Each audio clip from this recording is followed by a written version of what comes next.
VRChat, the next frontier. These are the experiences from Gunter's universe. His continuing mission, to seek out and connect with VR devs and passionate enthusiasts, to discuss theories, beliefs, and rhetoric of all kind, and to boldly go.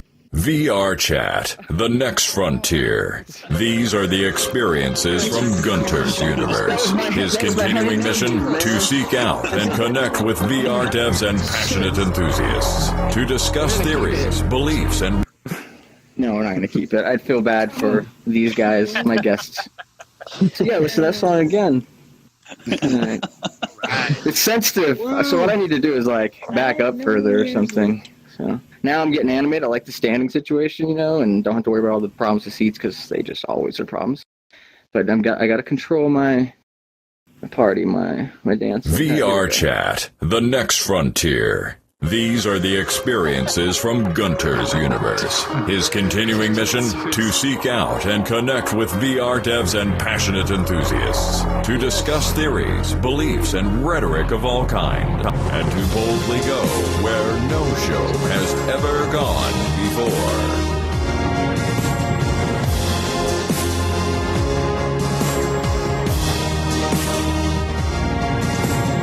Welcome back, everyone, to Gunter's Universe. How is everybody doing? Good. It's Tuesday night. It's going to be awesome. It's always party time. All these great, beautiful avatars around me, guests around me. It's always great. And tonight we're doing something a little bit different. A lot of you in the audience kind of recognize these guys because they're our friends, and this is a time that I'd like to highlight and meet a few of our community members. So that's what we're doing tonight. Meet the community kind of show. I want to get their backstory. Maybe some of them are actually superheroes or something. And we're going to interview and talk with Owlboy, the man over there. How's it going, Owlboy? Hey, I'm doing pretty good. Sweet. And Naticus, or is it Naticus? I want the straight truth. Oh yeah. It's Naticus, although I get Nauticus a lot because I think that's the closest fit. People think, oh, it's nautical, right? No, it's Naticus. So yeah, it's Naticus, man. Yeah. All right, we got it. You heard it here. We heard it here now. And Zarniwoop, we know how to say Zarniwoop. How's it going, buddy? It's going pretty good with this here. And as always, Bob, aka Cause Effects. He's my co-host, going to help me interview these guys. How's it going, Bob? It's going great. How are you doing tonight, Gunter? I'm getting pretty excited. All right, and Kenny's on cams. He's floating around. I never know exactly where he is. He does his things. He's right in front of me. Yo, Kenny, what's up, dude? It's good to see you, and thanks for what you do. All right, let's get going. So things I want to actually go through first is like your handles. And Naticus, we were just talking about that, how to say it, but like, why did you pick that handle? What's it's not a terribly exciting story. It was, I guess, many years ago in gaming. It was, my name is Nat, of course, and so people just started calling me Naticus. Don't know why, don't know how it came about, but it was just kind of spur of the moment thing, and it just stuck. Naticus, something like that. Yeah, it just kind of, play on the name. That's cool. How about you, Owlboy? I've got a similar thing, I guess. So back in like junior high, I started drawing this little owl character, and at some point, some random person, I don't know who, ended up calling me that, and it stuck, and everybody was calling me that, and it's something I kept. And as soon as I was on the internet, I was using that as my username and managed to get all the domain names and all that other stuff. And it's what I've used everywhere since. Lock it down. So if you know an Owlboy online, it's probably me. And then that game came around recently. Like 10 years ago, they started working on that Owlboy game. And at one point I messaged them, I'm like, hey, you guys must be kind of bummed out that I own all the domains. And they're like, whatever. Yeah. It's no big deal. And then they kind of disappeared for a while. Yeah, totally. Because I thought, like, maybe they would want to do a deal or something, and I could maybe give them the .org or something. I don't know. Yeah. And I'll give them a .org. I'm generous. Or maybe have a redirect or something. Tell the phone. That's hilarious. It ended up being that they disappeared for a while to work on the game, and then I was like, oh, maybe that's not even going to be a thing. But then it finally came back, And once it released, I started getting emails and Twitter messages and other messages from like people asking for like keys and VR interviews and all that. Give me your game. Different countries and stuff that not U.S. outlets, but that were asking for it. But yeah, so I've had it for a really long time, I guess. So both of you then, both of you had it before technology, before internet necessarily. Yeah, made that stuff existed, but going it way wasn't it wasn't born out of that. Way back, like 1960. No. We're all Oh similar. my God, there's so many Zarniwoop. people here. Holy shit. Zarniwoop, Thomberg. Yeah, where you doing, buddy? Have a seat. Enjoy the show, dude. Enjoy the show. We're meeting these three awesome people. Man. I'm sorry. I didn't mean to interrupt. All right. Let's go on. All right. Thomberg, like me, has had a few drinks tonight. It's been a while, man. All right, I love you guys. Keep it rolling. All right, here we go. So, Zarniwoop, we're passing the ball to you. Where did Zarniwoop come from? Is that just in VRChat, or does that go back? It goes back a bit. Like when I was a teenager, I decided to get a new handle because we all had embarrassing handles in the past. Oh, let's talk about and those I wanted to get rid of it, and I couldn't decide what should I get next. And I'm a huge Hitch's Guide to Galaxy fan. And so I was scanning through, characters, and I thought, Zarniwoop. That sounds pretty cool. That's it. Yeah, same. And I knew it was from that. It does sound pretty cool. So does Slaughter Bartfast. I'm sure it was a toss-up between Slaughter Bartfast and Zarniwoop. I used to Slaughter Bartfast a couple of places, but that name's not important. Zarniwoop's what's important. And Colin, same thing with you, brother. Yeah, I got, mine was, I'm trying to remember how long ago. It was probably like in the really old late 90s. I used to do VJing, and so that was my my name for when I was VJing. Super cool. And then let's go in reverse, back to Zarniwoop on what's your most embarrassing handle, quickly. No. Second worst? None of them. I'm not gonna go there. Owlboy. That's mean. So mine would be another random name that I don't know who gave it to me, but it was something that was earlier in like grade school. Checkerbutt was a username that I used a little bit in my very, very early days online. But I quickly realized how silly and mockable it was, so I moved on. It's cute though. So now, what are we going to call Owlboy? Oh no! Oh no! Oh man! That's why I gave the show, by the way. Yes. And Naticus. Anything?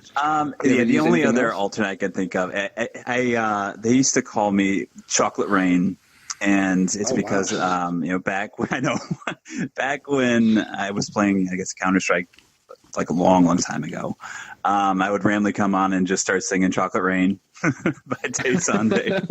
And, So, can you sing us a little bit right now, just like just a bar? Chocolate Rain. No, I really can't. I tried, folks. I didn't get a bar. I got the name of it. Me, mine was cliche in a way. It was late 90s. I'm watching Hackers, man. Hackers is cool. I want to be cool. Mine was Hackburn. I just put like two of the things from the movie together. Sick. So that's what I went with. And Bob, quickly, do you have any embarrassing ones? It's pseudo embarrassing for me, but yeah, I guess whatever. Yeah, I don't really have any embarrassing ones. My previous handle was Pyron, and I got that from being, I don't know, drunk in a back of a car, and I was reading a box upside down, and it says like in a buddy's car, and I'm like, what does that game say? Is that Pyron? And like, no, something else. So. That's how I got that. Oh my god. That's how the great. That's awesome. All right. So let's start and go back into real world. We're gonna talk about real world because we don't always talk about that stuff and things like where you're from, maybe family, things like that. Naticus, you got a family, and where you live? I do have a family. I've let's see. I was married in 2001. I've got a daughter who is 5. So yeah, it's just a small family. Don't have any pets right now. It's going good. Nice. raising a daughter, and building what's in the box. And I'm sure you have a day job too. In tandem, yeah, and a day job, yeah. Has your daughter been in VRChat yet? Have you shown her? She just momentarily. I mean, she'll see me in here and she'll be curious about it. Actually, she'll see like all the avatars, be like, "Oh, I want to check that out." And I'm real reluctant to kind of slip on the HMD because I have no idea what's going to turn up. But yeah, it's I have let her in for a minute. For 5-year-olds, you're doing the right thing. That's funny. What about you, Owlboy? Where are you from? Family, education? Well, I'm here in Wisconsin. I grew up in small town Wisconsin, and now I'm in Madison. And I work at the university, so helping make online courses and stuff. So my general skills are like web stuff. I guess it's a big list. Web stuff, animation, video, audio stuff, being able to edit and shoot, lighting. I guess digital media. Yeah, pretty much all that. Yeah, I have a degree in an associate's degree in visual communications. I like to qualify with that because I know being someone who works in higher ed now, like in the university, it's you hear a lot about like people looking down on, you don't have a bachelor's, and it's I don't know. So associates, but you're in tech and it's different. People in tech don't need that. Yeah. So it's still good and encouraging. Yeah. And 3D modeling is something newly for me, another piece of the puzzle. So I've got a little bit of all of that now. I don't know. Single. It's excellent.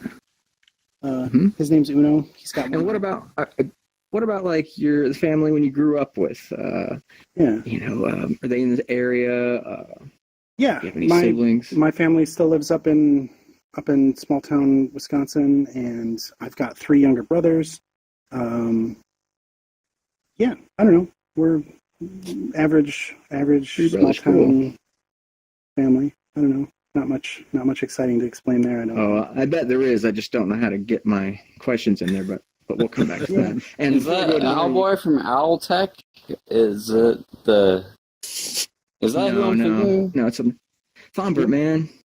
I'm sorry, I didn't mean to interrupt. I'll interview you at the next one, man. Go back and you know how to sit. Click on it. Your butt sits in it. Second and Naticus, what about growing up and family life and siblings, or what was that? Like? Yeah, it's good. I grew up around Chicagoland, kind of all over the suburbs. I grew up with a sister. It was a pretty normal suburban life. Nothing too exciting there. I guess schooling background. I went to school in states at Eastern Illinois, and then I went to law school, got my law degree, and right now I'm working in fundraising for a healthcare association. So yeah, it's pretty good. Well, I need a little bit of legal advice. So you have a law degree, and what do you think about copyright and the avatars inside of a virtual? Never mind. I have to deal with that copyright stuff at the higher ed stuff too. Faculty always wants to use stuff they can. Oh yeah. And copyright, it's issue on both sides. Copyrights are not what we're going to talk about tonight. Just a joke. Very nice, very cool.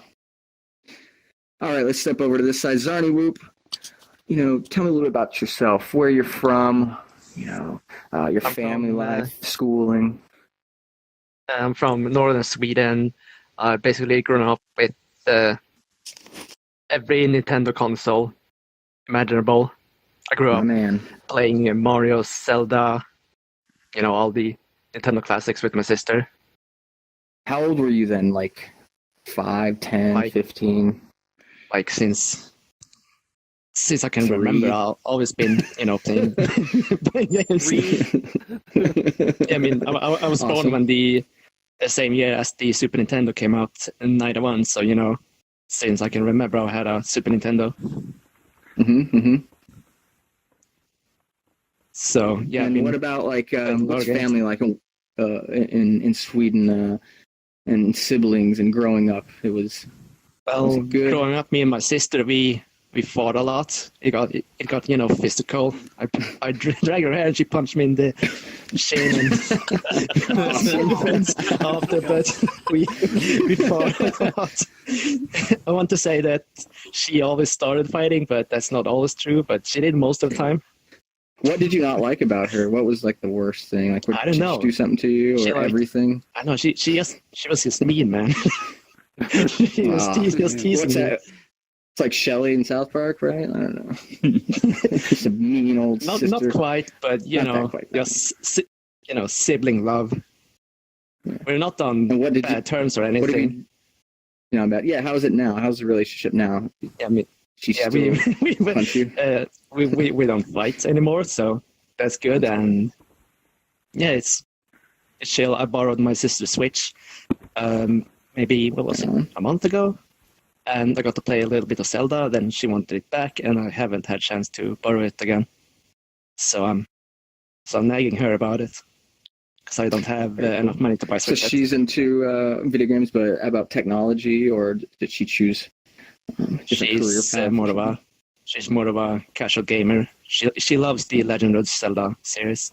No, she likes what's that game series? She loves, what was it called? Fear.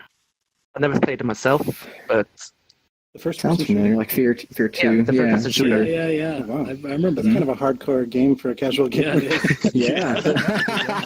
Speaking of around, when we were kids, my cousin actually got us a copy of Postal 2, and me and my sister, when we were kids, we were playing Postal 2 together. You went Postal? Nice. Maybe I shouldn't go too deep in detail, but we had lots of laughs playing Postal 2 together. And if you don't know what Postal 2 is, then maybe it should stay that way. I'm not sure. No, I'm really curious. Look it up on your own accord. I'm not gonna encourage you to do it, but yeah. There's another one that was similar to that, Redneck Rampage. Did you play that one? Yes. Yes. No, never heard of it. The glory days of the United States of America. And their gaming. Gaming. Yeah. Well, and I do want to talk more about that as well. But what about high school, college, jobs? Tell us stuff about that. Well, in school I studied media, like how do you say it in English? Like everything that has to do with moving pictures, like cinematography, writing, Multimedia. Motion graphics. Yeah, multimedia. Multimedia. Like making Flash ads, and animating them briefly in Flash, and filming camera angles, setting up lighting, and I got to learn to write scripts and do storyboard writing as well. And then putting everything into practice. Yeah, that's a lot like. You're describing my degree better than I did. That's great. That's great. And Bob, I'm interviewing you too, man. All right. That means I can interview you too again. Guess so. It's gonna turn way too long. I've been interviewed on another show. Don't worry about me. I'll chime in because I talk plenty. But yeah, you did yours quick then too. K-Dog is my brother, right? Which most of you probably know. And we grew up in suburbs of Boston. We have a younger sister who's going to give birth to her second child in like 3 weeks. So that'll be pretty cool having another nephew, or our first nephew. We have a niece. I'd clap. I don't know how. You just clap. Or you can do emojis through your menu. You can give thumbs up. Clap, yeah, for school I did I did like a year of regular college and did interactive media. There really wasn't, back in like the 90s, there really wasn't a whole lot for like getting a degree to like go into like virtual reality or like computer animation or game making. There wasn't any of that stuff. So I did interactive media for a year, and then I was going to school part-time, and then I went and got Microsoft certified, and then I got a job doing finance, and that's what I've been doing ever since. And you deal with big money. I remember you talked about some millions and millions of dollars, things that you got to focus on, or else. Yeah. Sometimes I do. Couple times a year, I work on like $30 million deals. Nice. Wow.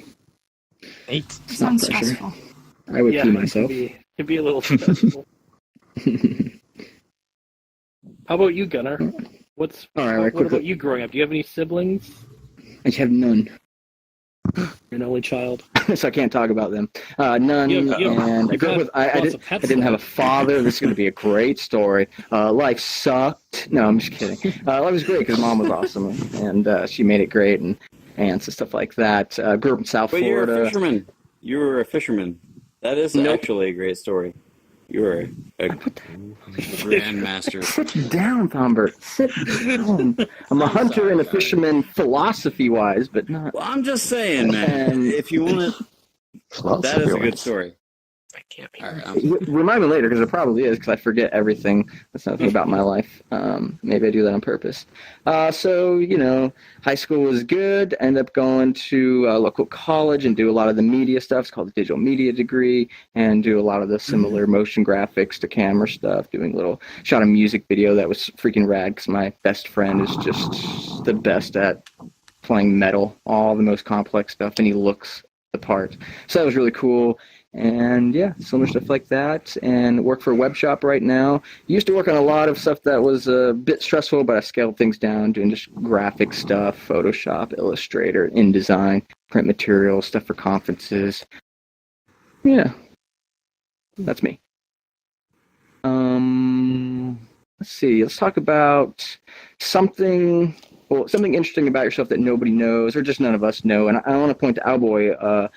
Specifically about your Tumblr. I don't know, I guess some people are knowing about this, but that's something really interesting. Oh, so I don't know. I feel like maybe most people have like a Tumblr they run or something, but maybe not. I don't know. I run a Tumblr. You have a successful one. Yeah, it's doing pretty good. Wow. So it's essentially, the domain name is psychedelic.vision. So it's got a pretty rad domain name. But it's just a collection of videos that are, I guess, psychedelic or trippy or interesting or good things to zone out to. Psychedelic.vision. By. But you don't just pick any video just because it's got trippy stuff. I mean, you go on YouTube, type psychedelic, and you could just add all that to your Tumblr or something like that, and that would be lame. There's all kinds there's all kinds of crazy, I don't know.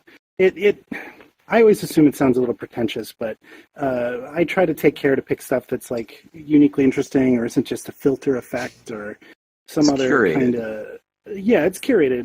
And again... And your taste is... I think it's okay. I don't know. I like it. I love your taste. I think you're being humble. Good. Yeah. I don't know. Yeah. But that's pretty good. Like you said, it's got over 10,000 people following it. Wow. It's one of those things where because I'm so picky about it, I have to. It doesn't get updated a whole lot, but when it does, people engage with it. Yeah. So if anybody has any cool psychedelic videos that you think are artfully done, let me know. Like I said, they're not even necessarily psychedelic.vision. Yeah, totally. Oh, yeah. They're not necessarily like trippy. Crazy, I don't know. They're not always trippy. Sometimes they're just like the music can carry you through the journey and you can get really focused and zone out on it, kind of stuff. It's really cool and lots of random things you probably haven't seen before, or maybe you have, and here's some more stuff just like it then, too. So, it's pretty cool. One of those random side projects. Great. Where can we find it? You could say that his Tumblr is on fleek, man. That's what you wanted to say. It's all you had to say. There you go. It's totally on fleek. Yep. Yeah, if it's not clear, the domain name is psychedelic.vision. .vision is a TLD that came out a few years ago. I think it's intended for optometrists and that kind of stuff, but I was like, this would be amazing. So There's all kinds of. That's I cool. should look into some of this. They're kind of fun. yeah, I'm there's gonna all kinds of wacky go to ones. Bob, and you're talking about psychedelics. Well, Bob, you have a Yes. psychedelic band. Mention that. Yeah, Oh, cool. so I'm I thought you were part going all of a over the right. band called Sunchill 3. And we just came out with a music video. Well, it's like a long multi-part music video that came out. We published it on YouTube on Bicycle Day. Really cool shit. Yeah. Yeah. So not a 419. whole lot of people have seen it. Yep, on 419. So that came out. We spent a few years on that. So it's long. It's like 50 minutes, but we're going to be putting out 3 songs that are a part of that video that are just kind of like individual songs in their own like shorter form pretty soon. Yeah, we've been doing Sunchill 3 for probably Long time. almost 10 years. Maybe not 10 years yet. It's getting pretty close. Bob's got a group of really old school great friends that he grew up with, so he still does a lot of cool things with them. I always love hearing your stories from the band to D&D to these world parties that you have every year. Yeah. Yep. So the band kind of came up from another band, Specimen 37, and they formed in the 90s. And that's the band that I used to VJ for. So we'd do shows around Boston. I'd bring my projector and computer and screen and set it up and kind of like live VJ against their music. So I'd have like select songs where I'd have certain visuals set up to go with the theme of each song. And then from there, one of the lead synthesizer, lead synth, and he's kind of like a singer, and their engineer, 3 of us and another buddy from ours down from Virginia formed Sunchill 3 after Specimen 37 kind of like died down a little bit, and we've been doing kind of like armchair electronica, as we like to call it. So it's pretty psychedelic and chill. And you guys pass around, like you do something, then you pass everything to the next person in the band, to the next person in the band, and the next person in the band, because you're older and you don't have all the time to get together and do all that, but you still create music by doing it like that. And I love that. Sometimes we get together, but a lot of the time, like someone will start on a file, and then we'll just pass it around, and we'll just keep adding stuff until it sounds really good. It's really cool. And our engineer is amazing. It's a layering thing. You don't just like add on more length. You layer more stuff on. Yeah, just layer. So someone will come up with an idea, and then we just pass it around and add to it. Visually too, and like the visual effects too. Somebody works on one, and somebody else is working on one, and you got your editor or your guy that puts it all together. Yeah, there's mainly 2 of us that do visuals, although we have one of the other guys do stuff every once in a while. Our engineer, he went to school. He graduated from music school like 20 years ago in sound design. So his ear is very, very refined as far as like sound. So we have like even though we do everything in home, it sounds kind of like studio quality as far as like our engineering is concerned. Yeah, it's super chill. It's sun chill. It's awesome. Yeah, Sunchill 3. Zarniwoop, when's the last time you did a bunch of acid, buddy? Right now. High as a kite right now. Yes, perfect guess. How did it must be a link here. Tell us something interesting, weird, something that would surprise us about yourself or your life. I do cosplay. You do cosplay. And where are the Right. pictures? Here we go. Yeah. Pixarated. When did you start doing cosplay? What was some of the first stuff? My first cosplay was a science officer from Star Trek: The Next Generation. The blue suits. Awesome. Ah, yes. And then I cosplayed Joseph Joestar from JoJo's Bizarre Adventure. The old version of him is an enemy. Love that, right? Some people probably know. Nice. And do you go to like cons in cosplay, or you just go to like the supermarket? Sorry. Supermarket So when cosplay. you're doing your cosplay, you're doing this at cons, or do you maybe have a group of friends that go No, I just or at super? me and a couple of friends. We usually go to a con called Närcon, which none of you have heard of because it's in Sweden. It's at hipster. so it's one of the Jesus, larger I'm very con sorry. in Sweden. But yeah, it's I'm sorry. We're gonna make it it's through. an anime video Gunter? game con in southern Sweden, and we go yearly. And this time I'm gonna cosplay as this character I Really? have in a model of. Oh, cool. Wow, dude, that's great. You look that good? Yeah. Yeah. I said, yeah. Just his little I have my jaw. face on my display picture on Slack. You know how I look. You know I look beautiful, baby. No, Yeah. see, I'm just jealous. I'm just That's right, that's extremely right. jealous. I think everybody put you on is the on spot, you. yeah, He I was also- quite. To put you on the spot, you can cosplay right here. You have your. You could hop into your. You could demo your first cosplay. Oh yeah. What? I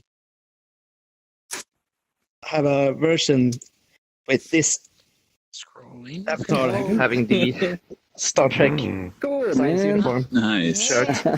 Oh. Man, we would have never learned this stuff. This is so great. I gotta stick with this one. Good pick on the cosplay. Nice. I also for sure. last year when I was at that con, I won a Super Bomberman tournament as well. Oh, sweet, dude. Nice. How many I players were in practiced the game? before. I think there was like 10, Oh, 10, yeah. 15. I hear stories about how big of games those can do, and I've never experienced one. It's nothing Only like played, the 3 or Smash Brothers 3 or now. 4 people. I've gone to a couple of cons myself, and geez, like there's 30 people all trying to play Smash Brothers on like 5 different Wii's. And I've suck at done that game. eight player Smash, at a friend's place, and it Mhm. was chaotic. What time is it where you are right now? Let's Yeah, see, what time? it's 4:45 in the morning.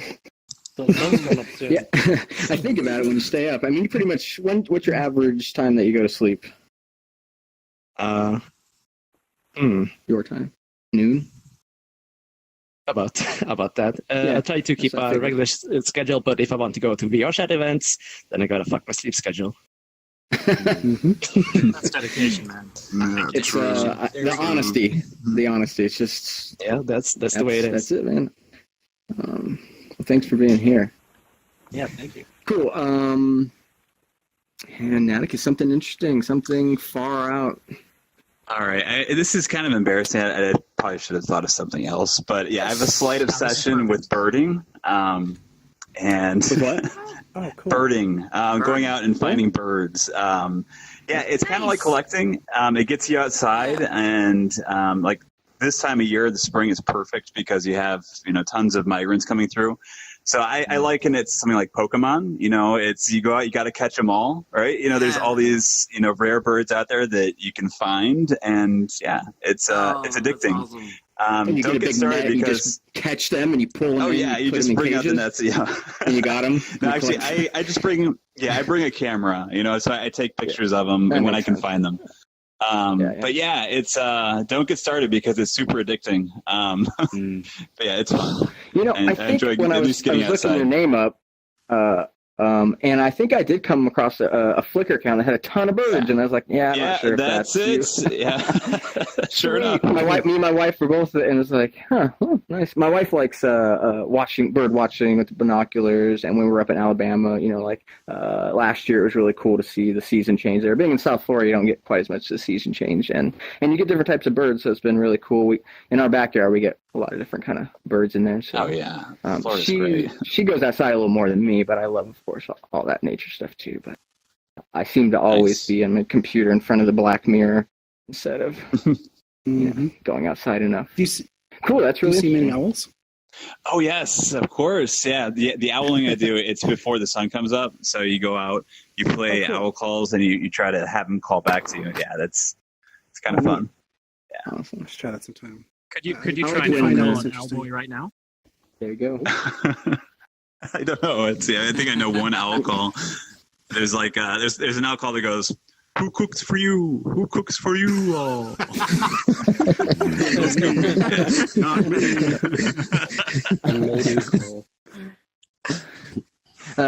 In Florida, my house here, we get bats that fly around at night. You can catch a glimpse of bats, fruit bats. No big deal or anything. It's just really interesting, but it's They got you rabies. barely get to see them. Yep, so Lots do of I. rabies. No. Yeah. What about is there like something that people might not know about you? Damn, you guys keep asking me. I'm not ready for. I'm just gonna say the always RV, got because a lot of people may rabies, for not one. know that, but a lot of people do. I was living in an RV. I moved out last year around this time, but I was living in it for at least 2 years, and I was mobile. Except I still needed to hook into power. Of course, you still need power. But I was on my wireless Verizon wireless plan that was unlimited since like 2002. So I literally would rack up 500 gigabytes a month or more. I was your 1%er in your mobile internet data use. That's how I got to do the thing. I wouldn't have left my house to go and do an RV and try to do my talk show from there if I didn't have that. But I was living off of it just as my only internet for like 3 or 4 months, and I was starting to realize this is, and my wife has also another one grandfathered in, so we were set with our internet. And that's very interesting. We should talk more about that story later because it's very long, but living in RV doing VR is pretty rocking, but it's also just challenging being in VR. It's not quite like Ready Player One. I don't remember them ever talking about having to change out their dump tanks or all the maintenance and the stuff I'd have to learn. Oh. It's not as glamorous, but that's something. Tiny play spaces. Oh yeah, and it was room scale was coming out. I'm like, oh man, and so came back home. Eye tracking. Won't need much space for that, but can't wait to have that so you can look me in my eyeballs. Okay, what else we got here? What's a positive thing that VR has brought to your life, Naticus? It's refired my passion for creating worlds. I guess before VR, I was modding quite a bit for Valve games like Counter-Strike, Left 4 Dead, Half-Life, and I fell in love with it. Using the Valve Hammer editor, and then so it got kind of stale after a while, but I still kind of kept tabs on it. And actually, Chet Falasek. With Valve. He's in the news today. He was, one of the early, people to really get behind VR, especially at Valve, and so that kind of, tuned me into it. So, as you guys, I'm sure you've heard, he left, Valve today, or at least the announcement was made. It's interesting. But he's, just one of the great evangelists for VR, and so it's cool. That's kind of how I got into it.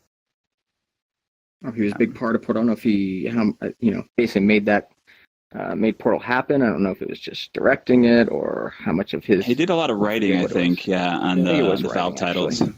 Yeah, writing. Okay, cool. Series. That too? Okay, cool. And Owlboy. Oh boy. Well, a little bit of that. It was something that pushed me over the hump of like, okay, I can finally learn Blender. Blender's not that wacky. Because I always ran up against the interface and fell over, and I just was like, whatever. But it gave me a good incentive to get over that hump, and now I'm to the point where I'm like, oh yeah, Blender's great. The interface isn't that wacky. But other than that, the biggest thing for me would actually be, it would be the social interaction and hanging out with people and being able to practice social skills and all of that. I'm someone who's dealt with anxiety and insecurity throughout my life, and it's been something that has been really helpful with that and practicing with that. And it's kind of weird to put it as practicing, but it just, I don't know. I think it's both helpful with that, and it also helps me understand just how powerful VR is in general. And it's what convinces me that social VR is the reason most people are going to want to use VR in the future. At least the completely enveloped, not AR kind of stuff that is now all the buzz. But I I think it's really powerful in that way. And we have limited interaction and all that, but just being able to talk to people and meet people and get reinforcement and reflect and share ideas and all that is really super powerful. And I think I've noticed and seen lots of other people experience the same thing in social VR. So all the time we've talked about it a bunch. It's great. It's a huge positive influence on my life, and I really like that. So. I would say there's even like, for me, similar thing, get to blossom in this sort of really nice, safe social environment. Like, even though there's like previous communities that I've been part of online, but they just never felt like this. I never could be this person. I felt like inside of those. Totally. And then, of course, I'm now meeting people that are very similar in age a lot of times, or very similar in maturity or interest. I mean, it's, so you get these serendipitous moments. So it's been quite, impactful emotionally. Yeah. And you recently went to a con, and you were thinking, you're starting to talk to me about tying in like the skills that you may have learned here about being this Don Juan that can now schmooze everybody in a room. You're going to apply that to now the con. A lot of it transferred over. It felt like I was in VRChat as far as like the types, because I went to a small fan convention. It's one of those. It's termed a relaxicon, and that just means that there's not much going on. There's not much programming. Everybody's just hanging out, maybe playing some games. There's usually drinks, and this one there was, and it's a lot like here, just hanging out, talking, maybe playing some light games or just interacting, however. And it totally did. So for me, VRChat, I did a bunch of it last fall through the election. I watched all the debates. Pill got me in here a bunch regularly with the debates, and then I was coming to the weekend meetups and stuff. And then there was that whirlwind of launch on Steam and the Pug opening. And that is what really changed me to the point where now I feel really weird talking about having social anxiety, because it's like I'm telling you all this stuff about how difficult things are, but yet I'm fine. Like, it's gotten a lot better, and it makes me feel weird. Order of a virtual bar. Yeah, like it's so weird, and I don't know. So this was my first time since the whirlwind of the Pug and VRChat opening and the community blossoming that it was my first time to like really practice in like a usually stressful social situation, and it didn't feel like practicing. It just felt like me being myself, and it was great. So yeah. It's very interesting. You come to this world, it's very intuitive because it's VR and how we can interact. I could just interact with you how I would normally, but then it gets reinforced and it transfers back. And I just feel like VR is it's just this ultimate teacher, and not in the obvious ways. It's more than just exploding a skeleton and being able to learn because it's right in front of me. Something more, a social implication. Yeah, and it's going to take people like us to evangelize that and explain, like, no, it's not isolating. If you're actually interacting with other people in it, it can be the most connecting thing for certain types. These stories need to be told. Yeah, tell your stories, blog them. I love how we take panels of so much pictures and throw them up on the internet and Twitter. I love that we get to share this culture that we've created. And VR Pill taking so many panoramas for 2 years now. I think he's up to 965,802. Is he here? Oh, God. Anyways, I think he's up there taking another one right now. Yes.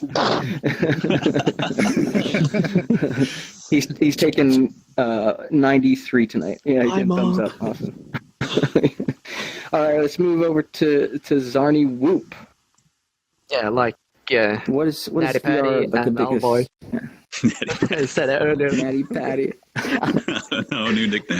Yes, when I first got VR, I sort of realized that I can make stuff. I could learn Blender and Unity, and make stuff and then interact with my own creation, and that was just such a cool idea for me. Like I said earlier, I've been playing a lot of video games, so I could just create a video game environment from 2D game, make it 3D and be in it, immerse myself in it.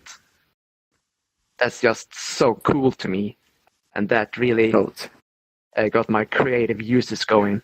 So so you're more creative now. I'm creating. More often, right? learning Blender pretty much every day, just bringing different avatars, because there's always something that goes wrong, and by keep doing that and learning how to fix all these odd issues that always arise somehow, then I get better at Blender and Unity. And yeah, you learn from the community with that, and then you get people to go to your stuff. So you get to try it out, but people try it out with you. Yeah, when I first found VRChat, that's what I really wanted to get started doing it, because I found VRChat, and I found out that if you can get it into Unity, you can get it into VRChat. You just build a scene, whatever scene, and just import it. It's in VRChat, and same with avatars. And then I just realized I can be whatever video game character I want, and be in those video game worlds as well. And I'm a huge role-playing fan. I do LARP as well. Mm-hmm. So I love role playing and taking on different roles and pretending to be a character. So this is the dream for me. Yeah. Exactly. Yeah, we're puppeteering our avatars, or you're designing your world and your avatar. Yeah. Exactly what you want. I could make a world here, put down a bunch of avatar pedestals, and arrange an event and do a virtual LARP with a bunch of people, and then you could have actual battles with the guns, crossbows, bows, or cast magic spells in the future when the SDK allows for that. So that's way cooler than doing, a real-life LARP. Then if you cast a spell, then you have something to symbolize that. But no, you can actually have a glowing hand, and you will actually, see it. It's your hand that's glowing. You can throw the fireball. No sunburns. Oh yeah, it's a big deal. Do it all in the comfort of your own home, and you don't have to deal with mosquitoes and ticks and sleeping out in the cold. What? So wait, I want to hear an impression, but I don't know. What should we ask Zarniwoop to do an impression of, or to role play? I know we can get him to do something silly. An elf. An elf. Claptrap.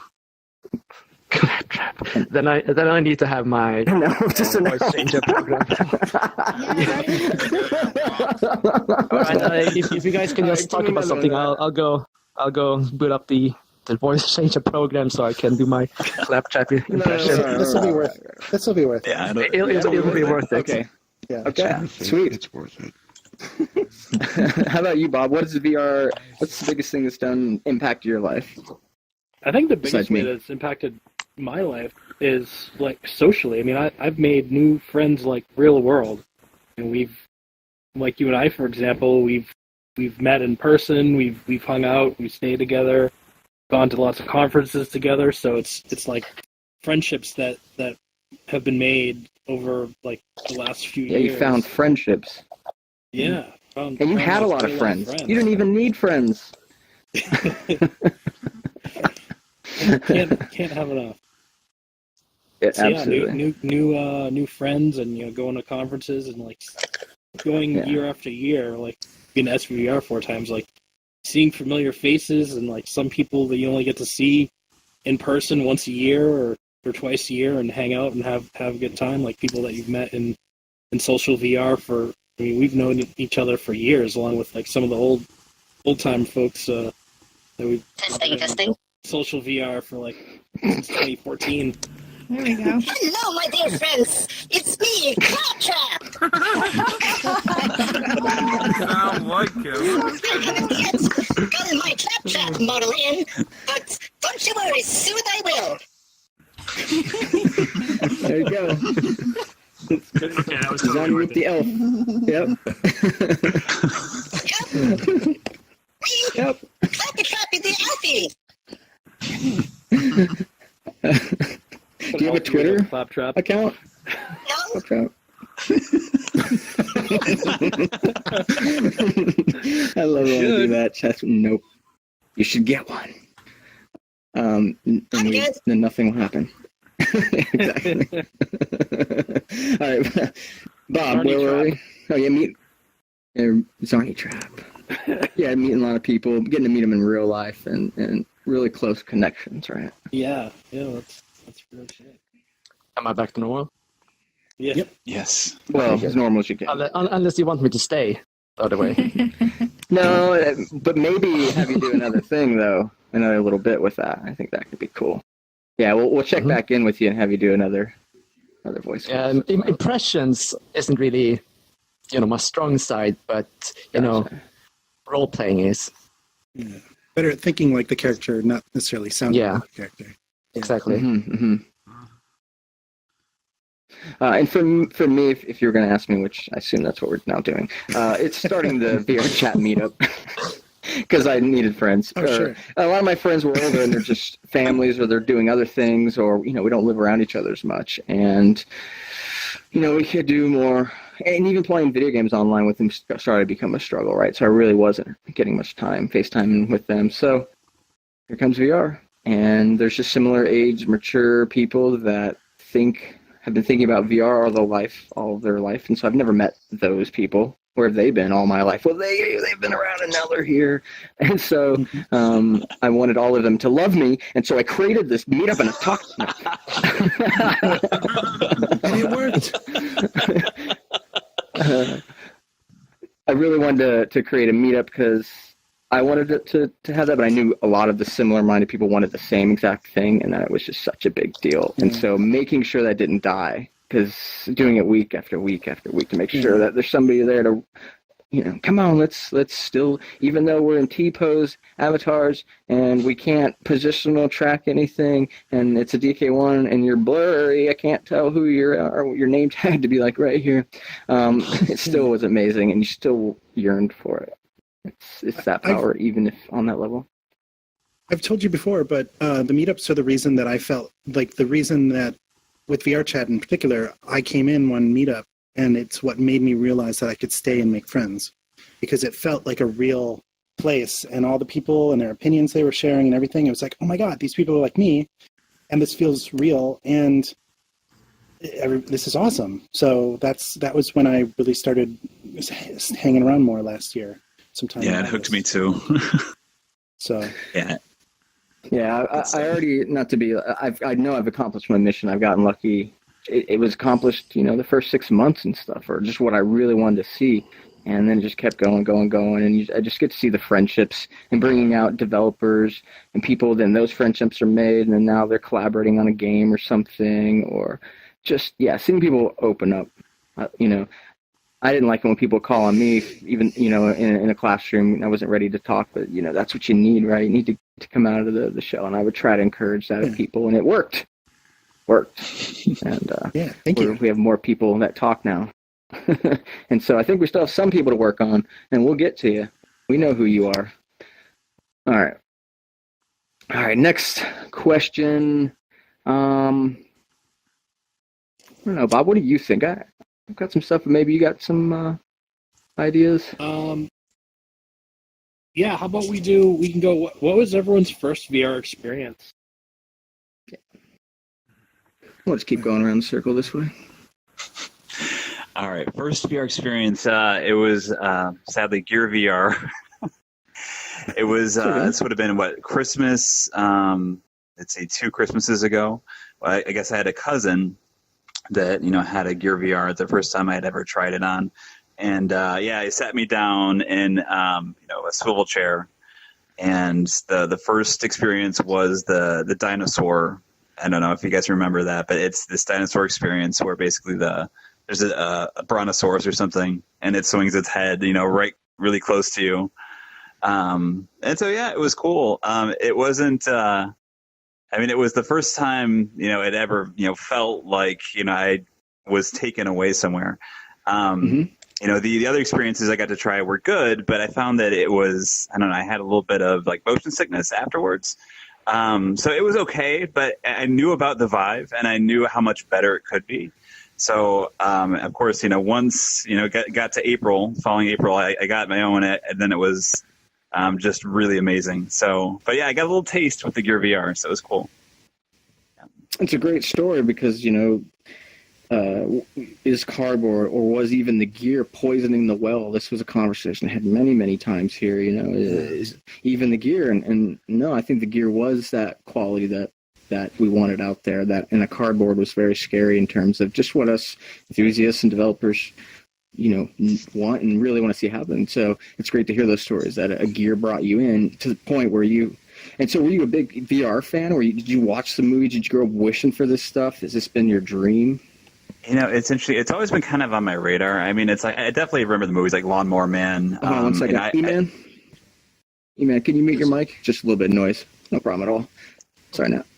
But yeah, I mean, it always looked really cool. Like, I remember the Aerosmith video. I think it was, which one was it? Amazing. There's one of them where he's got. Amazing. Yeah. Amazing. Yes. It's like yeah, that looks awesome. Just like that. I never really fully realized that it was here until I started hearing like all the news from Valve coming out about the Vive. That was kind of like, okay, wow, it's really here, and it's got really great reviews. I heard about Oculus, and I saw the Kickstarter, for the DK1. I was like, well, this is a little early. I wonder, what people are really doing with it. So I didn't really hop on that, and I kind of waited for Valve to get behind the Vive, which really enticed me. If you open your menu and it was great that Valve came on the scene, right? It's just such a big deal when we were using DK1, DK2s, and then now we had another option coming. That's such a cool thing in room scale. So I get to walk around. I love it. Cool, dude. Owlboy, what was your first? Yeah, my first was at one point in the fall of 2013, my boss came to me and he was like, hey, you want to go to the CES thing? And I'm like, yeah, is this a trick? Because it's not something that I could normally go to because I work in higher ed, I work in media stuff, and I was just like, I've always wanted to go to CES. Sure, this man. feels like a trap. But I just went along with it, and I got to go to CES. And I got to see the DK1. So the Intel, I didn't know if I would ever be able to do anything. Like, that was so early that Oculus had closed door booth stuff. I figured out where they were, and I went and looked, and I'm like, oh, this is all private stuff. But then as I went around the show floor, I ended up finding out that the Intel booth had the guys from EVE, from CCP, I think. They were there. And they were demoing. Yeah, they were demoing their demo on DK1s. So I waited in line there, and I wear glasses, and I'm blind in one eye. So for me, it was this experience of taking off my glasses, putting on the headset, not having it adjusted properly. Everything was blurry. It was all monoscopic. But flying out in that launch sequence was just amazing, despite all of that.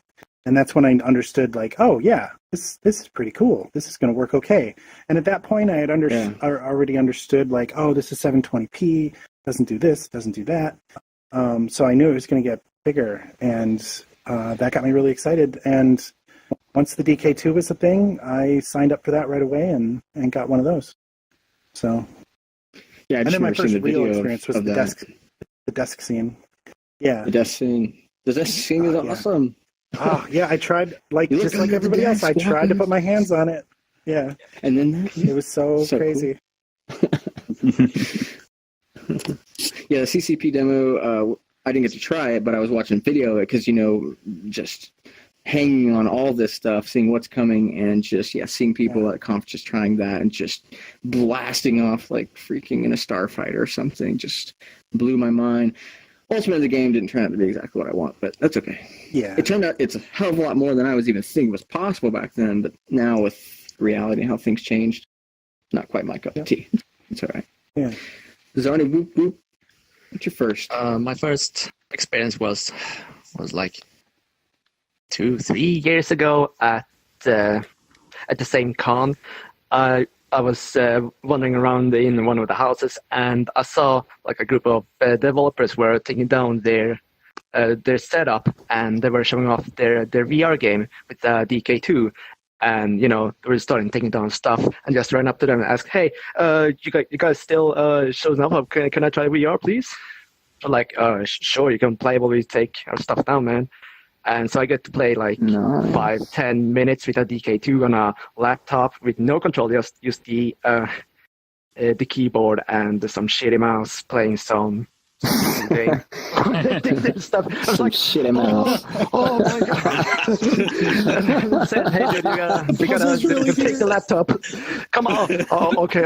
Thanks, though.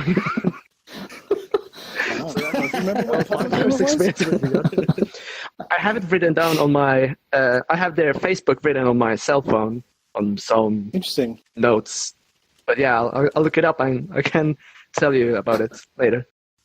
Well, it's really good when you went to that con and that you actually approached them and asked them. You know, things could be totally different. We may have never met you. Oh yeah. Right. I wonder how many other people we've almost met but didn't because they made some dumbass decision. So did you go and get a headset right after that, or how long ago did you get? No, I didn't have enough money. It wasn't until around New Year's, slight before New Year's, I got my headset, and I've been playing daily since. And then you found VRChat and you haven't left. Yeah. Like me. Yeah, but when I tried the DK2, the first thing I wanted to try is if I got VR sick easily, and I didn't feel nauseous at all. So yeah. So good vibes from that. Excellent. That's a cool, unique story. And Bob? My first experience was in... Oh, wait, yeah, you're old. 3 or 4. Dactyl the Virtual Boy. Nightmare? Yeah. No. Oh, yeah. Dactyl Nightmare. Go look that up if you've never heard of it. It's definitely a piece of VR history. Dactyl Nightmare. Pterodactyl. Virtuality system. Yeah. Virtuality system. How about you? What was your first? What about your first? Oh, mine was Tuscany, and then I remember doing Museum of the Microstar. And one thing Those I've always candles were amazing. Of course, I have had the pleasure though. My favorite is when I'm the first VR experience somebody has. It's just happened a lot. A lot of times people bring people for demos. You know, they just plopped on a headset. Here they are. So it's happened a lot in the pub. In the pub with Deep Rifter bringing in a guest or something, and they don't know what freaking VR is, or they know it is, but they never tried it. And so it's just, I don't even know, dozens and dozens and dozens of that. And then I remember going over to Altspace. Popping cherries. I'm going to say that after that happens the next time. I just popped your cherry. See you later. Bam, bam. But Altspace, I went over there just to, check some stuff out, blah, blah, blah. And then somebody logs in, and I'm their first VR experience. It's just like, man, it's so cool. I just come to another social VR platform and do the same thing. Popping cherries left and right. Brand new people. Popping cherries. The whole social VR scene. I think we figured out what your new nickname needs to be. Cherry popper. Cherry popping Gunter. Okay. G Money. I like G Money. Let's go back to that. Cat or dog? As far as you either have or what you like. Yeah, I had 2 cats. Yeah, and that my wife's saying that we're going to get more cats, and I'm trying to keep them at bay. But oh well, I might lose that fight. Yeah. Yep, I'm a cat person. He's got one eye, just like me. Oh, yeah, so Owlboy in real life has one eye, and his avatar has one eye, and your cat, which I didn't know had one eye. I found him on Craigslist 30 minutes after he was posted, and I snatched him up. Oh, man. Did you have like a Google alert set for that? No, I just was like, I'm finally going to do it. I'm going to get a cat. And then, that was the first one I saw, and it was like, okay, I'm going to do it. And I got him. So. Yes! That's the coolest cat story I've heard, I think. Zarniwoop, cat, dog? Cat, always cat. I have a cat called Bubba, which is my sister's old cat. She couldn't take care of it anymore. And it used to be named Parish. And I thought, man, that's a lame name. So I renamed it Bubba. And she didn't like it, but she doesn't have a say in it.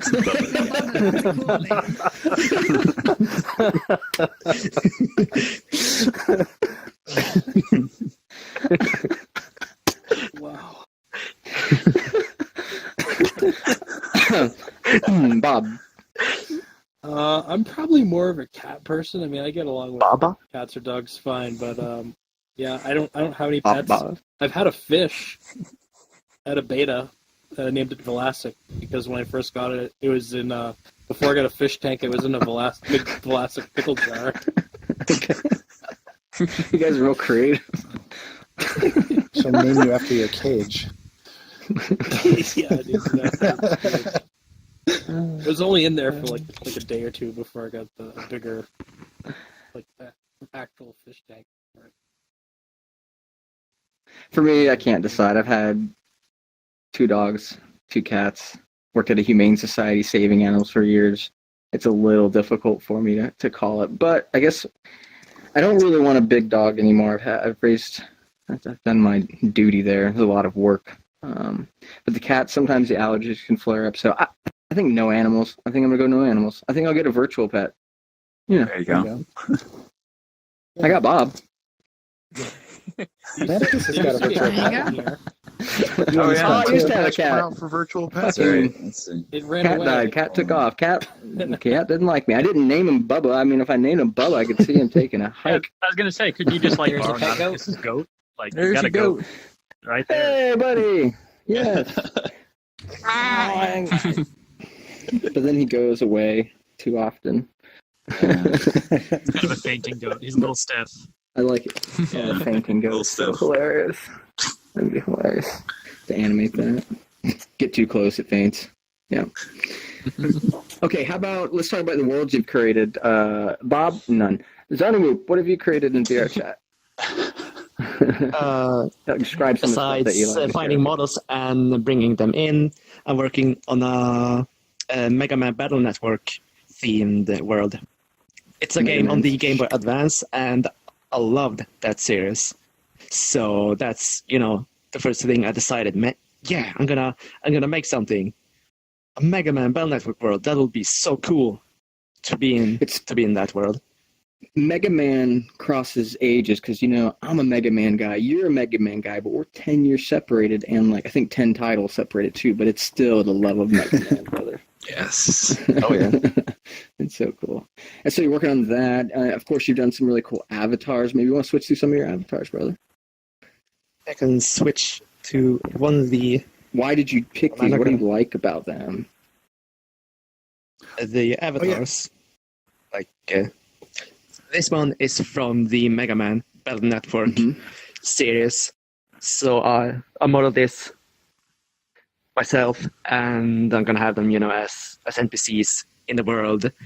The world itself is grid-based, so I made tiles, and I'm going with a semi-original layout for all the areas. So a couple of areas from in the game, I'm gonna have them in there, so fans of the series will recognize it, and I'm gonna have some, original areas, and it's gonna be places to explore, and it's gonna be battle arenas, gonna be a net cafe, it's gonna have everything. Yeah.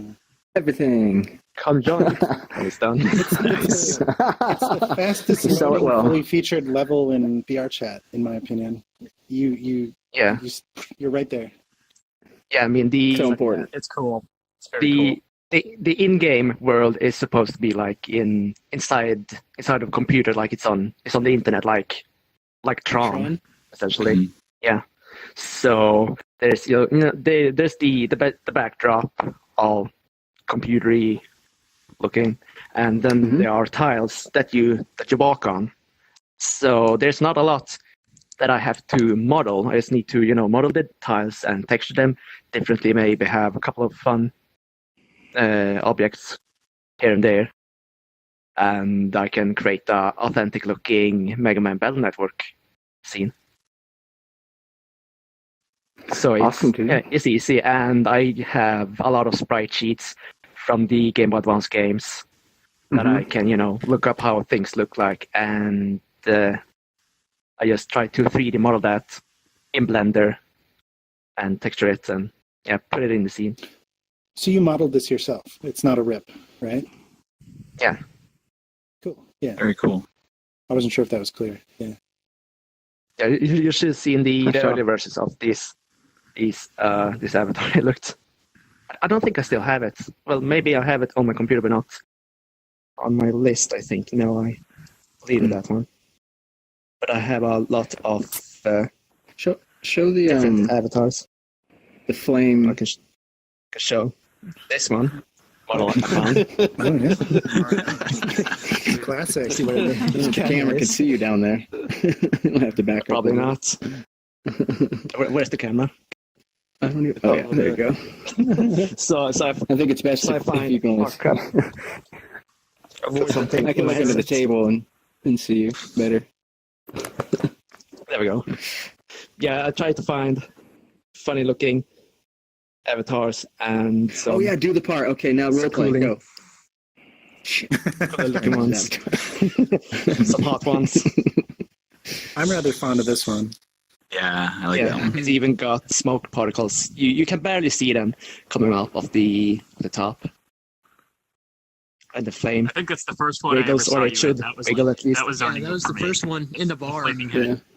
Yeah, the flaming probably a lot this of used to be people's first my one. bartending avatar when I was bartending at Owlboys, the Great Pug. 何この頭の良さそうな回。 Even got my name tag. めっちゃ見られた。ごめんなさい、ごめんなさい、ごめんなさい。 Shh, thank you. See, I also got. Okay. Speaking of Mega Man, you showing us something? There you go. That's Mega Man. Now, you got to get some effects on that one, brother. I do. Need to have the Buster Cannon variant. Did you model it? That's Mega Man. No, I ripped this myself from the latest Smash Brothers game for the Wii U. Let's see. How about one more? That was cool. Oh yeah, I did an edit to the Mega Man Battle Network character, so I'm using this one when I'm playing Battle Disc because this one has more of a Tron color scheme to it. Yeah, it's nice. Yeah, I have a tons more, but I don't want to scroll through every one of my avatars. Yes, like you said, you were here December and you haven't left. You've been here every day, so that means you have a lot of things you could share. Those are great, and that I think of you as that one and as the Flamehead guy. Like I can interchange you with both of those for some reason. Yeah, those two I use the most. I usually go through periods where I use an avatar, and I use that for a while, and then I always switch back to either this one or I used to switch back to the Flame guy, but now I use this one when I'm bartending at the Great Pug instead because I like this one the more. Speaking of bartending at the Great Pug, I'm sure this is a good time to talk about Owlboy's room, the Great Pug, and give us the what is it? What is Great Pug? Somebody's watching this, like what? The dog. Yeah, the Great Pug. It's a social room, so it's focused on. I guess it's kind of odd to start with this, but in my opinion, it's a room that's intended to be focused on the other people that are in the room with you. So you're there to talk with people and hang out and chat, just like a real bar. But it's a project that it's based on a real bar here in Madison, Wisconsin. There was a Sunday that I went out and I was thinking about hey, I could totally make something for VRChat. This could teach me Blender and Unity and all that other stuff. And I was out there and I was like, you know what? This seems like a great place. So in Madison, there's a bar called the Great Dane, which is another dog-themed name for a bar, and there's a couple of those around Madison, and it's like a Madison institution. And the one over near me, I was looking around, this looks really great. So when I got home, I went to the Madison Planning website, and I looked it up, and I was able to find the floor plan for their proposal to build the place, and I started there. And it gave me good proportions. It gave me a good sense of the layout. It was only the outer walls, so I had to figure out everything else inside based on either memory or photos that I took. And it kind of rapidly snowballed from there. I started working on it. I remember showing Pill a really blocky, neon-colored, blocked out version of it at one point. And I was like, yeah, I don't know. It seems like it's, I don't know, it might work. And then continued to work on it. I learned that VRChat was going to have an official early access release on Steam on I guess February 1st. So I raced to get it set up so that it felt like it was a real place and there weren't any issues by then. And then release happened, and then a week later it was #1 on the popular list, and it's just been madness since then. It's turned into kind of a second job for me, updating it and running it and all that kind of stuff. But it's been a lot of fun. A second home I'm for super confident in second Blender home for now. some people. Oh yeah. Yeah, totally. It was all unplanned and unexpected, and it all kind of just reacted. Yeah, I reacted to what people liked, what people didn't like, what seemed to be going good, what I found a lot of enjoyment and I got a lot out of it. So when I talk about having a lot of positive effects of socializing and stuff in VR, Great Pug has been a lot of that, and I'm in a unique position to have been hanging out there a lot. I don't know. So it's like a second job. So you keep everything in a repo, you keep everything organized. What division are you on right now?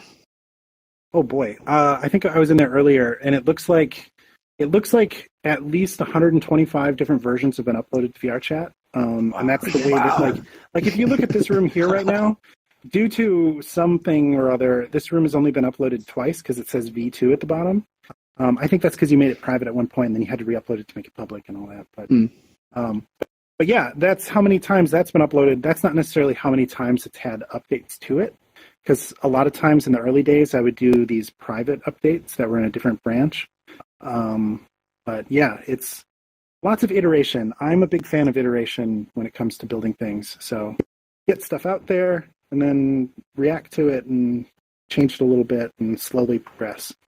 And I've also found in VR in particular, building spaces that people live in and exist in, that it's really good to literally build out an empty area and then feel it out. Just like if you were moving into a new space. Like if you just, if I had just bought the building that the Pug is, and now I need to figure out how I'm going to furnish it and all that, that's, I think, a good approach for creating a room. So just make sure you get good, nice, proper scale dimensions to the initial shape. Yeah, exactly. Yeah. But no, modeling it after something that you can go to the planning board and pull up the layout that also has the square feet and everything, so you actually can measure it in Unity.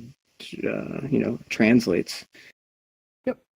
And it's, how many hours a week do you wildly work on diverged. I'm sorry. I was going to say, how many hours a week do you work on that? Because you've done so much to it. Yeah, so it's gotten kind of crazy.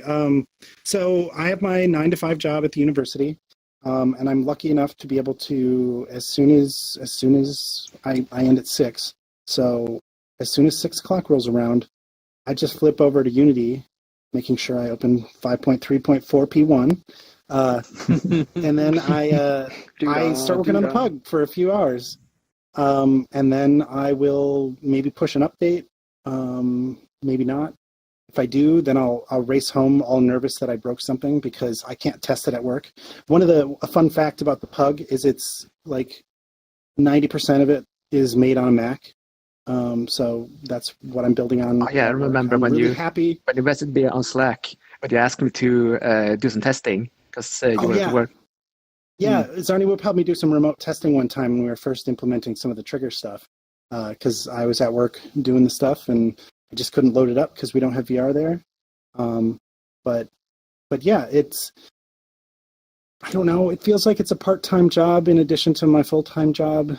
I guess if I included all the time I spend in VRChat, it would be another full-time job, but I don't really want to contemplate that. But, a lot of that's socializing and that stuff too, so, sure. But yeah, it's all modeled by me. There's little bits of it that are modeled by friends and stuff too. Rom 30, he's not around anymore right now because he just had a baby a couple weeks ago. But he's helped out. That's great. Yeah, congratulations to him. Yeah, I hope to see him soon. Me too. We'll see how that goes. But he was able to help out with modeling some of the stuff. So if you ever have a steak dinner in the Pug, he's the one who modeled that. He's the one who did the pretzels and the peanuts too. So he was really excited to help out with like filling out the menu. But yeah, most everything What was one else, like a big model challenge through this whole, the Great Pug, or some challenge, not the greatest, but like, oh man, that was difficult. That was a pain. I have to say, to scrap it. Yeah, I have to say, baking lighting. Baking lighting in Unity is a pain in the ass. That's rough. Once you get it, you're like, okay, this is good. But it took me most of that, even into release. After release on Steam, I was struggling with baking lighting. You get all these as Naticus likes to call it, the Black Plague, where like there's just all these grimy shadows that appear in places, and you're like, why the hell is it doing that? But I think I've got it nailed down now. It's taken some trial and error, but shadows were a big pain in the butt. I guess apart from that, something that was beyond my control, it ended up being that the Pug exposed just how broken seats were in VRChat for a while. But that's fixed now, and it's great. Those are awesome. But the Pug was the first time I think a lot of people sat in a chair for maybe 20 minutes to an hour to more. And that's something a lot of people didn't do in the past, so it wasn't a big deal. And now that's fixed, and it's great. But that was a struggle too. I don't know. I guess I could ramble about all. There's a lot to your world, right? And we could talk a lot about it. Yeah. But yeah, we'll move over to Naticus here and tell us about your creations, your worlds. What is it that motivates you to bring to VRChat what you bring? It's interesting. I always want to build, something that can be enjoyed by lots of people, and with social VR, that's really important. And it's actually at the Pug at the St. Patrick's Day event where I got a lot of ideas for my next world. They had this game where they hid these gold coins kind of all throughout the Pug, and so you had people kind of going off in groups trying to find these gold coins, poking their head through things, and yeah, it was a blast. I can't ever remember having that much fun, trying to find these virtual tiny coins. But it was kind of that which spawned my next idea. It was, it gave me the idea for the box and putting something in a box and then, pulling it up and looking inside of it.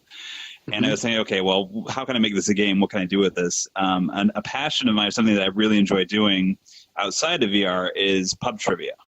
I guess before we had, my wife and I had our daughter, we would go out all the time, several times a week, sometimes, and do pub trivia. It was something we really enjoyed. And so I was thinking about, okay, well, how can I do trivia in a virtual setting? So I thought about it. I thought about, okay, well, what if you do it like just static? You're sitting like at a place like the Pug. And then I couldn't really come up with a good way of doing it. So I thought, well, you're in VR, you can be anywhere. So I set it in hell. I know I'm not a Satan worshiper or anything like that. I just wanted to come up with kind of a fun themed environment. So yeah, I put it in hell, and I came up with this kind of matching, where you have a clue and you match it up with a clue box, and it just kind of went from there. I made, the 9 levels of hell, I guess Dante's Inferno. And yeah, we had our first event this past Friday, and I think it went well. It was fun. Gunter. It was awesome. But yeah, Gunter streamed it on Twitch. Yeah, it was fun. Yeah, I love that we raced against other groups. It was so chaotic, hectic, and things went wrong. But we won. Was it Team Avian? Because I actually don't know. Who won? Team Avian. Yeah, okay. Yeah, I think it was Steve Avian. I mean, unfortunately, there was a glitch at the end where, and it's hard. You can't really predict, I guess glitches that come up in a brand new game like that. But yeah, basically, there's a portal at the end, which didn't end up spawning for anybody. So you get to the end of the level at the end of the game, and then the victory music goes off. We must have been the winner. They're like, "Where's the portal?" That's kind of the most important part. But oh well. But yeah, it's unfortunately, that's timestamped it. Yeah, that's been fixed, and so the next time, actually, I'm planning another one for not this Friday, but the Friday after. So we'll do it again, and hopefully everyone will get a portal this time, and it should be fun. That's awesome. What was I don't know, one of the 9 layers that you liked a lot or was fun or maybe challenging? I don't know. Let's see. Challenging. I'm trying to think. There were some levels where I thought I had enough content to cover the level, and I realized that I was running out. Like, for instance, the Keanu Reeves level, I think, okay, well, there's a lot of Keanu Reeves movies, right? And I should have no problem finding enough clues, and that was one where I included visuals and also audio. But I found that there were certain ones where I had to get obscure, like Walk in the Clouds, where I had to find like a decent image and then a sound clip, and that became difficult because the big movies he's in, that was easy. But yeah, but once you get kind of to the edge of his range, it gets a lot harder. So it's a balancing act. You have to find a category that's got enough material out there that you can actually build something off of it. So yeah. And I liked how you kind of. There was different tastes, different flavors. There was Doctor Who theme. There was Keanu Reeves. There was, stuff I feel like the older people would get, stuff like the younger people would get. I think you did that on purpose, right? Trying to match it up. Yeah, well. I definitely did. Yeah, a mix of categories, and I tried to mix the decades and then basically where you were in time and how you would know about it. It was a balancing act trying to do the difficulty because I didn't want to make it too easy, but I also didn't want to make it impossibly hard. So I was trying to come up with categories where, definitely some people would know it cold, but others, would struggle with it. So I think I made a good balance, and I might have to tweak a couple things, for the next one, but it seemed to work okay.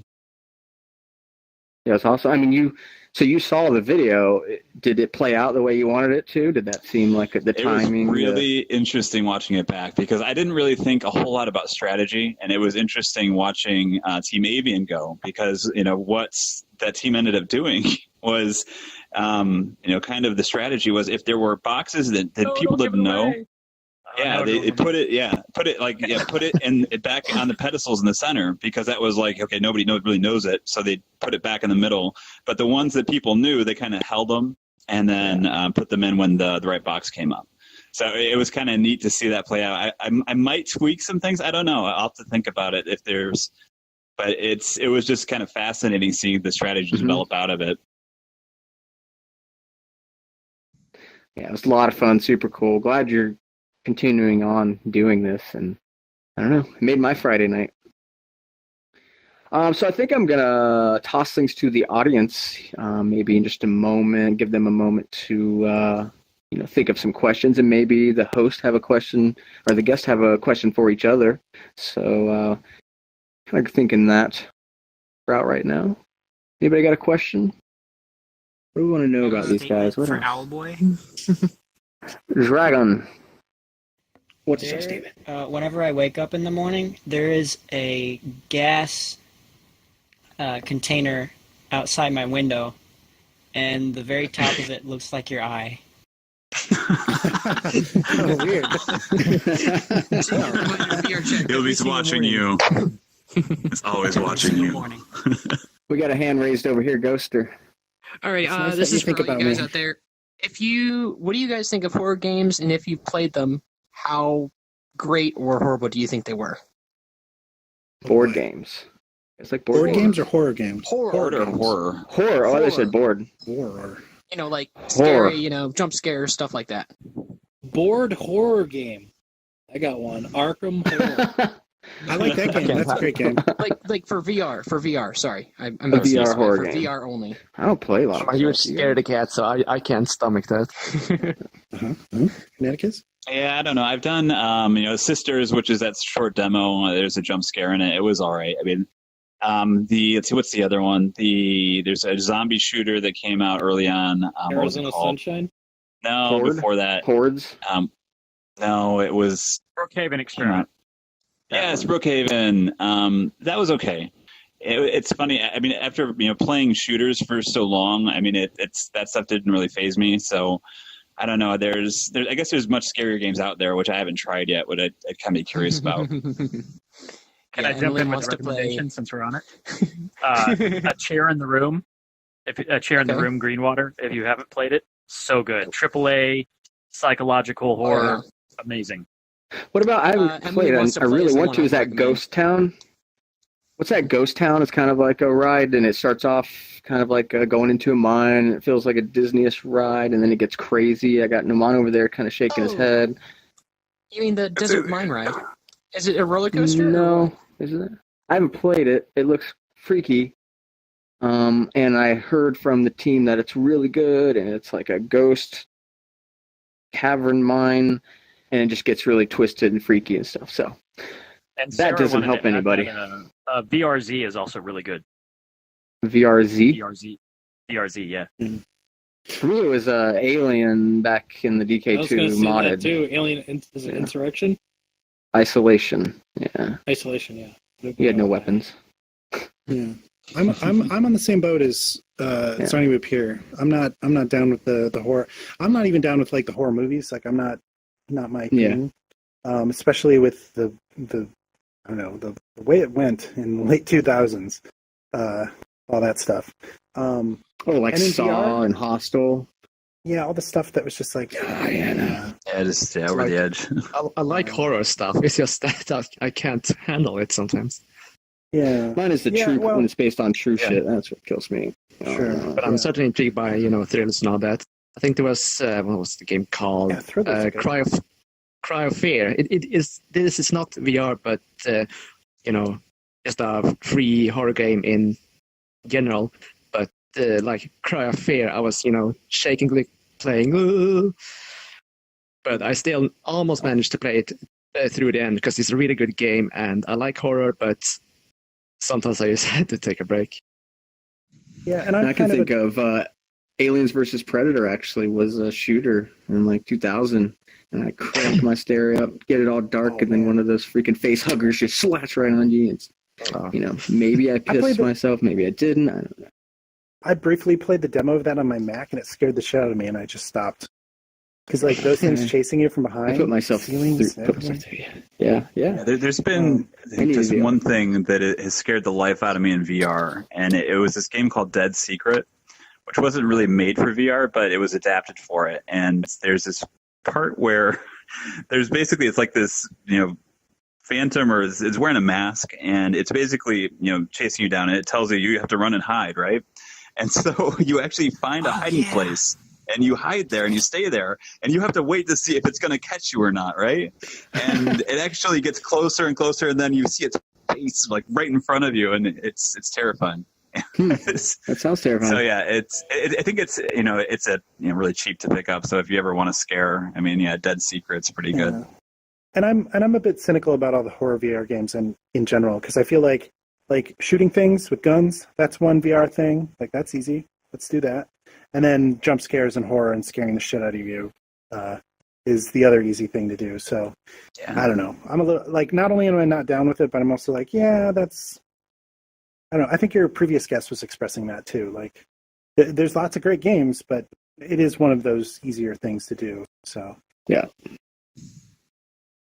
You got to actually respect. You almost have to not scare them too much. You got to think about that kind of stuff. How do you blend your fright into your VR experience, but leave people with probably a narrative and something to take back and learn from it, not just a wet bottom. Yeah, I'm more into the horror games that are more aligned with what Inside was. If anybody's familiar with Inside, that was a great game. I loved the end, the twist at the end, and the way it worked. And that's I could say that's a horror game. Just of a different. Oh my God! Inside was so good. Yes. It's so good. It's so good. If you haven't played Inside, grab it on sale. It takes like 2 hours to play, but it's totally worth it. And don't let anybody spoil it for you. It's really cool. Any other questions? So I could jump in with one if nobody else has one. Sure. So all three of you have been building levels. I would be curious if you could, if you don't have to chime in, you don't want to, but what would you say is kind of the most interesting thing you've learned about building levels for VR that either usability wise for people or just different tricks or interesting things that you'd like to share for people who want to build? An actual question. This is hard. It's a deep thinking question. Well, I guess I kind of have something. It's kind of this for people who have taken like design courses and have degrees in design and stuff. This is kind of a cop out, but know your audience. Know the people that you're going to be serving and what your objective is. And if you can make your audience and your objective match up, you're probably going to succeed pretty well. Despite you might not have great art skills, you might not have great modeling skills, but if you know your audience and you're serving your audience, I think you'll probably be successful. Not very specific. Am I serving you guys okay? This okay? Yeah, you're really good at Am I serving my audience? Like, I'm not going to tell them. Are you going to tell them? And you guys watching at home, right? Down below, there's comments. You guys know it works. Hey, I took Kenny's camera. You just took it. I'm back on the stream right now. Let go of it, Kenny. You can go grab it. The camera's over here. It's fun. I'll add the obvious one too, since Sarah mentioned it. If you're going to edit for VR, save early, save often, save. Man, There's an auto-saving script out there. I recommend everybody get it. I know I posted like a long time ago on Slack. It's just a C# script. What you do is you put it in Unity, and it saves. You have a little slider that you put in.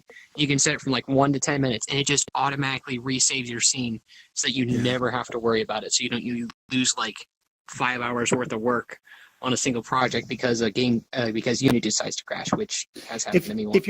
If you're an old person like me though, you've got this built-in twitch where you just command S. Control S.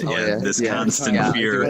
Yeah, like one time, because everyone's had. Like, you've done a school paper. You've been doing on your word processing, and then of course, you something happens, the power goes out, or it's happened, and then basically, we're now programmed to always save nonstop. Yeah, it's grew crazy. Up when all software would randomly crash like Unity does. Yeah, save your source files. Save your source files. Don't just rely on that final. You got to have everything that makes up. I have an avatar from long ago that I can't do anything with because I don't have the source files. Don't forget I do want to go back to Lousy's question. Just and this is really more of a challenge for VR and something that I don't think there's a solution for yet. Is in terms of performance, you try to think about, okay, well, you want your level to perform well in VR, and you can do a lot of things like light baking and making sure that you're fairly low poly and all of this other stuff. But unfortunately, if you want to have your world packed full of people, the consequence is performance no matter what. You can be in a square box. It won't matter. If you get 30 plus avatars in there, your performance is gone. So that's just kind of where we are right now. And that's just how it is. And people always say, oh, I want more than the 20K, try limit for avatars. Well, that would make the problem worse. So it's this balancing act. And I guess, the future will ease those problems with computing. But right now we're kind of stuck with it. Yeah, it's going to keep getting better. The optimizations and the hardware will get cheaper and stuff. But even tonight, I'm getting a little flickers here and there. I don't know if you guys are getting anything. And this is like very low poly situation. So, it's a balance there, right? You got to build for comfort. People aren't going to come to your room if it's not comfortable. Unless it's just a one run-through kind of thing. I've been tempted to upgrade my hardware, but I keep telling myself, no, you know what? I'm going to stay on a 970, and I'm even going to stay on an i5 that Oculus tells me is underpowered. Because it forces me to try to make the Pug perform as well as I can. Just because I have to endure it too, But that's kind of a, it's probably one of those soapbox things. But I've heard other people do that. I think Palmer Lucky does the same thing. I remember hearing that comment from him. Yeah. It's even lower specs now with Space Warp. The 1050 Ti is now the lowest. Sure. Which is lower tier than the 970. What else we got for these people? What else can we learn about them? Is there anything embarrassing you guys can think of? We've got them here. They have to answer our questions. This is the moment. Else we'll just wrap things up. I got a question. Yes, Mr. Pinky Dude. What was the worst date experience that any of you have ever had going out on a date with someone you were interested in? Oh, no. Jeez. Who wants to start? Embarrassing. That's something that will remain private. I'm not going to use any ammunition against me. I'm not even sorry. Worst date experience. I was rambling about philosophy and being interested in philosophy with somebody who obviously studied philosophy one time. And she seemed to be a little weirded out by me because it was just me. Like, I just discovered YouTube and learning about stuff, and it was helping me a lot with my anxiety stuff, like getting good worldview and stuff. But the way I was talking about it probably made it sound like I was, I don't know, trying to puff myself up as some like intellectual, when really I was just like, no, it's been cool. I like it. It's interesting. And then she's like, oh yeah, I studied this. And then she's talking about stuff I didn't understand. And it was like, oh shit. So I'm sure that was one of those single date things. But I don't know if I've had that. For me, my answer wouldn't be exactly answering that question, but it's that I won't date. I won't pick up girl. Well, I'm married, so that ain't gonna happen. But there was a point that no looking for girls at the bar, no picking up girls at the bar. That's a rule. Mm-hmm. That became a rule in my life. So because of crazy bitch. No.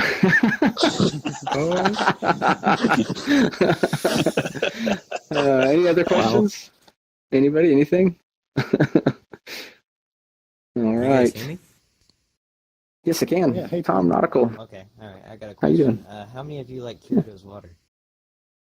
I do. I use Kyrito's water. Who doesn't love Kyrito's water? My worst. I use Kyrito's water. Does it have a Twitter account? Can we buy it? It should. Can we send everybody that is watching this to where they can get Kyrito's water? 3 words. I use Kyrito's water. I think it's out of stock. Actually, it's been quite in demand around here. Yeah, it's been sold out as well. So if you want, go there too. It's there. You can find it. In fact, we're going to go there after the show. Yes. Lousy, since we're about to wrap things up, tell us what we're doing after this great party we're going to. Okay, yeah. So there was a couple of days ago, these guys released this just amazing video. They went through and they took anybody who's a Beatles fan, Sgt. Pepper's, one of their best albums, took that, redid all the lyrics to basically do the plot of Star Wars. And tell like the whole plot of Star Wars all the way through with Beatles songs from Sgt. Pepper's, with new lyrics, with a video to go with it. It's absolutely amazing. It's like the reason the internet was invented. So I set up. Princess Leia's stolen Death Star plans. So yeah, I'll open it up after the show if you want to come by and check it out. It's so good. And if you don't get it tonight, check it on YouTube because so what you're going to look for is Princess Leia's stolen Death Star plans. Yeah, that's hilarious. Yeah, it's great. So yeah. It's all the videos together. It's like the whole album, so maybe like 50 minutes if you want to stick around for the whole thing. Wow. But come see the first few and then watch the rest on YouTube. It's so good. It's so good. Rock on. So yeah. All right, that sounds like fun. Bob, plug Left-Handed VR podcast. What's been going on there? You guys record, guys? Yeah, we're gonna probably do another one, and I don't know, sometime this month, and not this Sunday, maybe the following or the one after. You can find us you can follow us on Twitter, Facebook at LHVR Podcast, and to find out when new episodes release, and we're on all major podcasting platforms under LHVR Podcast. You can check out my band, SC3.life. Yes, Sunchill 3. The Great Pug has a Twitter handle. Yeah. Oh gosh, I believe it's VR Pug. It's one of those things where I was very surprised what was already taken. Right. Let me just confirm this. I haven't. VR Pug. It's VR Pug on Twitter.